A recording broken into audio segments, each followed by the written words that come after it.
Thank you very much for the your patience as we transition to our next pitch. I'm not going to eat further into his time, so I'm going to leave it up to our next guest. Thank you very much for coming. Thanks so much, Matt. Thanks so much to the organizers for having me and having DEG today in this pitch hub. It's a great privilege and honor to share some of our activities as a development finance institution with you today. My name is Matthias Böning. I work as a policy advisor for DEG in the Department of Management Affairs. And I want to talk about long-term finance for entrepreneurs, enabling low-carbon development. So what we do as a DFI is we provide long-term finance. That's probably in many contexts the most important thing to know, because as you all know, in many contexts you only get short-term finance, and we are specifically designed as an institution to fill that gap. So what we've been doing for 55 years is we've been promoting entrepreneurial initiative in developing countries and emerging market economies. And we offer long-term finance as well as advice and promotional programs, always as a package. That's why our slogan is more than finance. You don't only get liquidity from DEG, but you also get the package with advice and promotional programs. I will talk about that in a second. And the ultimate goal, obviously, is to create added value for enterprises and to promote private sector development on the ground in developing countries and emerging economies. So we are always working hand in hand with our customers, which means that the customer business process on the one hand and the DEG services are linked to each other. So we always offer tailored financing and advice. So where the customer experiences challenges all the way from verifying business opportunities to selecting financing partners, the financing structure, all the way through to improving balance sheet structure, developing the business, and then ultimately planning the investment and the financing structure, we are able to assist our customers on the full circle of this business process. As I said, with the fitting finance solution, but also with advice and what we call with business support services, which means that we take our own money as well as public funding to help our clients improve on certain issues. We will talk about that. So I prepared a few insights for you for each and every step of business development. So starting from the planning phase through the pilot and startup phase, through the growth phase, all the way to the established phase. And we try to really assist our clients to succeed in each and every of these phases. So in the planning phase, for example, we are able to support our clients with feasibility studies, which means that we offer them a co-financing from the public side amounting to maximum 50% and maximum 200,000 euros. If an investment is planned and there are certain knowledge gaps that still need to be fit. So that's where this promotional program of feasibility studies fits in, and which is very important to know, because the investment has to be there already. It has to be on mind and has to be written down, so we don't just finance feasibility studies into the blue. So that's sometimes a little bit of the misunderstanding we have with some clients. So for example, what we did was we financed or co-financed a feasibility study for the construction of a biogas plant in Brazil. The feasibility study included the identification of a location, as well as the analysis of a conceptual design of a biogas plant with special regards to the appropriate size. That was the problem in that case. We helped develop a sustainable business model, and we also assisted our client in the identification of the legal, technical, and economic framework conditions applicable in the Brazilian context. The results were that the client invested 5 million euros for a decentralized scalable biogas plant, that he succeeded in making his market entry in Brazil, and that 8 other businesses were identified, major businesses, who also plan to construct biogas plants themselves, where we could come in as a financing institution, and obviously the client could come in as a knowledge partner. So that's for the planning phase, just one example where we can assist our clients with promotional programs, taking advantage of public funding. Then in the pilot phase, we assisted a client in Tonga, active in the e-mobility sector, through a program called Climate Partnerships with Businesses. That's a program by the Federal Ministry of the Environment in Germany. And it's co-financing projects that build up structures in the area of climate protection in developing countries and emerging economies.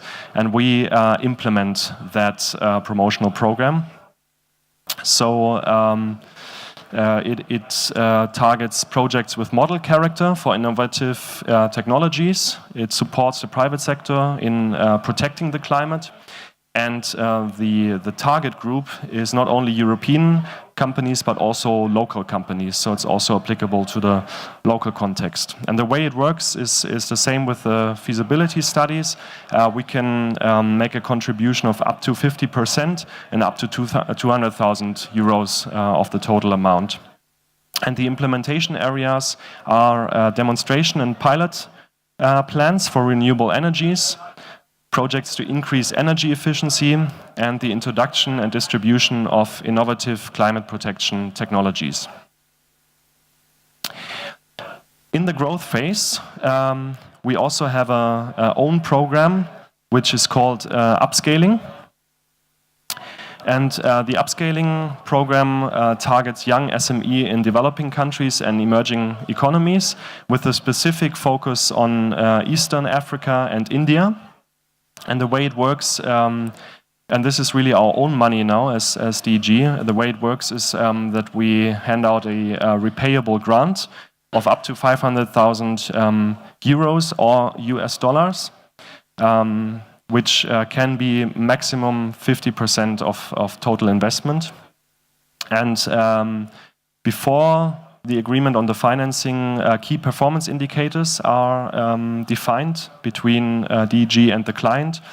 And if those key performance indicators are met and the project is successful, we want our money back, but without interest, because then we say, okay, you earn money with the project. Now you can pay back the loan in that sense, but without interest. If it's not successful, the loan turns into a grant and the money is lost for us. Obviously, we work very hard on defining good key performance indicators to avoid moral hazard, but for the past 3 years that the program is running, we really have very, very good results, because it helps us to really bridge the gap between promotional programs that provide, let's say, a small financing amount and the comparatively high levels of financing that you get in our normal commercial business as DEG. And there's oftentimes there's a gap in between, and with the upscaling program, we are able to assist our clients in that what we call missing middle. There's a 5-year tenor for this program, the upscaling program, and yeah, maybe we can talk about an example when we discuss some issues later on. For the established phase, I want to briefly talk about a company in Kenya, a geothermal plant operator, with which we have cooperated since 2008. And there we are now we have arrived in our normal financing business. So what you maybe have to know is that 96% of what we do as DEG, which is around 1.6 billion euros of new investments, new financings every year, 96% of that is in the normal business, in a normal financing sphere, and only those 4% volume-wise are located in the promotional programs. But still, they are very important because they help us to identify clients that are small and where we can really assist them to grow and scale up their business. So now we're talking about the financing business, and there we have cooperated since 2008 with this client in Kenya and arranged several long-term loans, the last one amounting to $50 million US, together with other European development finance institutions. And the investment resulted in an increase of capacity from 13 to 139 megawatt in 4 steps for this geothermal plant. And it resulted in jobs created and sustainable, reliable energy supply for the region in East Africa. Another example where really financing and advice goes hand in hand again, and where this business support measures come in that we can add to an existing financing is a client, a wind park developer that is really top of the world market, and they have expanded their business to Latin America, where we have provided our network and where we have provided long-term finance. And the issue for this client was to really optimize his environmental and social management system. So we designed a business support measure to develop an adequate environment and social management system. And this time we didn't do it ourselves, but we did it through the support of a qualified external consultant that we paid. So this is also something that we do, and we have a big network of really specialized consultants. We supported the client in the redesign of internal processes according to international standards, and we helped him to implement the new system in all locations of the client that he set up in Latin America. So there you see that with the financing we can add further aspects to really make the package what we call more than finance, and to not only secure the financing for us, because we want the client to be successful. Otherwise, our non-performing loan rate goes up. But obviously, also ultimately to really see those environmental and developmental effects happening on the ground in those countries where we invest. So this was a very, very brief and quick tour through the activities and the world of DEG. And I'm looking forward to your questions and the discussion. Thank you. Thank you, Matthias, for joining us and for giving us that overview. Before I jump in with a couple of questions, I'd like to open it to the floor. Do we have any questions or comments from the audience? Please, yes, Ranjit. Woman in the back, please. Hello. Yes, we've heard in other sessions before a lot about development banks' instruments to trigger investments in geothermal development, where the drilling part, the very high upfront cost for development of a project pipeline was supported by grant financing. So it would be interesting to learn whether this DEG investment in actually construction of geothermal capacity was also triggered by upfront grant support by other development financiers. In this case, it wasn't, as we upgraded an existing geothermal plant. So there wasn't this sort of run-up phase where obviously it's really difficult. We know of this problem, but in this case, luckily for us and the client, we found a case where we could upgrade an existing plant. No follow-up? I have a totally different question. I mean, I noticed that in your pitch title, you talk about long-term finance for entrepreneurs, and then you walked us through the cycle and the suite of resources and support that you provide for entrepreneurs. But then also, as they grow with you and you grow with them, you offer a lot more services and financial products as they become more sophisticated, build themselves into companies, start to make money, generate return. Could you speak a little bit about the importance of the human aspect and the focus on the entrepreneur as opposed to an investment in a company? And how do you view that relationship and interaction, and how important is that to the success of your business model and your approach? Very good question. Yeah, maybe maybe not an easy answer either. No. It's not an easy answer. But I have an answer. But before I answer it, maybe just for your information, because it didn't fit into the slides, what we offer as financing products is both loans and equity participations. So as I said, we can really offer a tailor-made solution.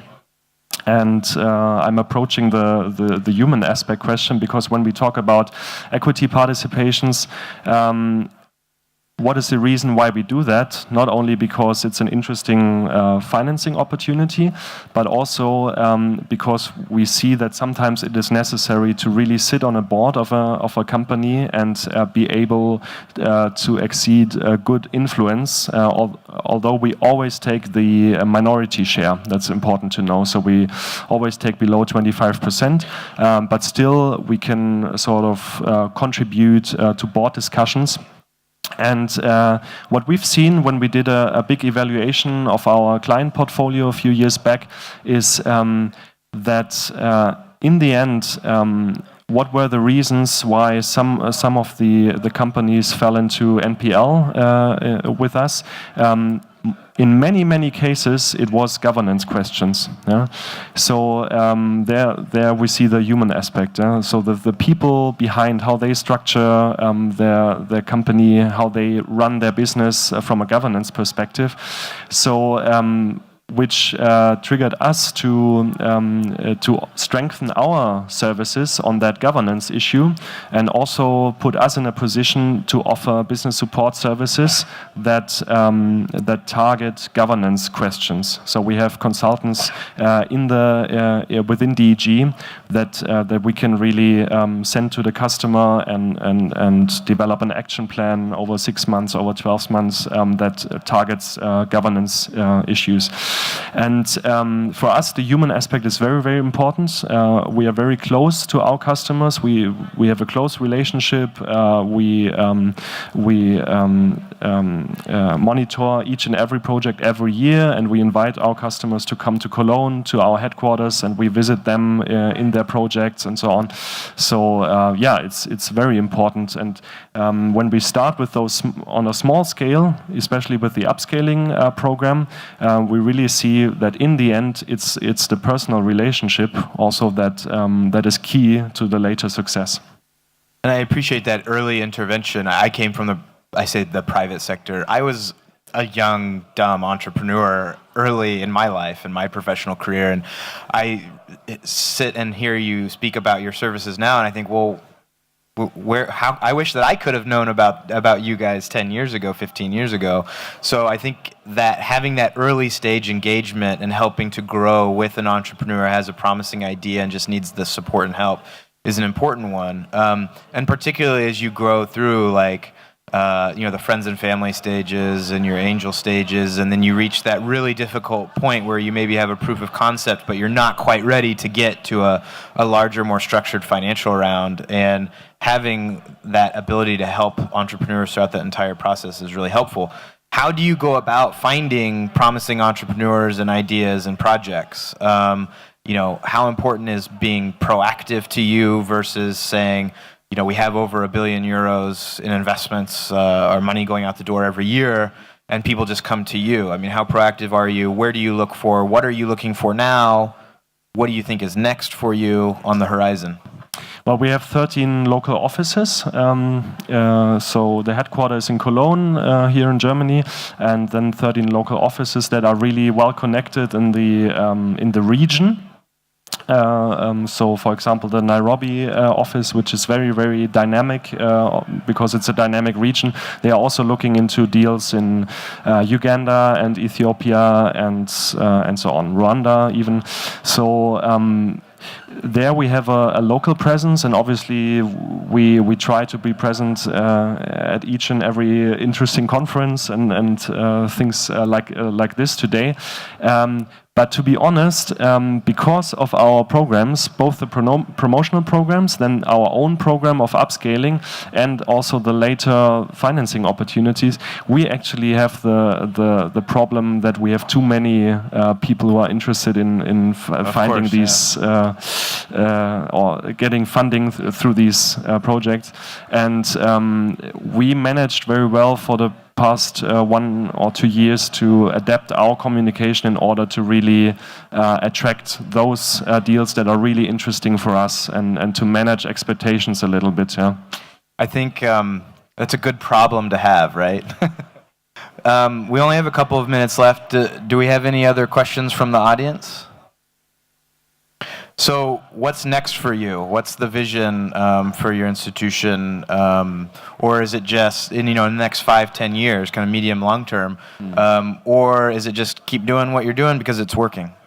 No, we're not keeping on doing what we're doing because at the moment, like every developmental actor should be in a constant process of really redefining its role and seeing whether we are still relevant to the developmental context. So what we are doing at the moment is we're trying to find solutions to really finance in fragile context and in very, very low developmental developed context, because we see that at the same time we don't want to be a competition to commercial banks that are able to finance in countries like Kenya, Nigeria, and so on. So that is actually something where we want to pull ourselves out of that business.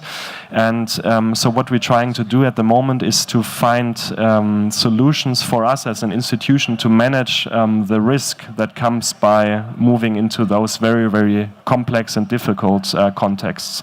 And there are different solutions on the table, and we're trying to find a good way here. It's always tough when you do such a good job that you no longer need to do that job, and so extricating yourself because you've built that capacity and figuring out how to take a step back and let someone take over, it's again another good problem to have. Thank you, Matthijs, for joining us. The marketplace is heating up. There's more people coming in and participating. And Matthijs, thanks for joining us and helping amp the volume in here. Thanks for having me. Thank you.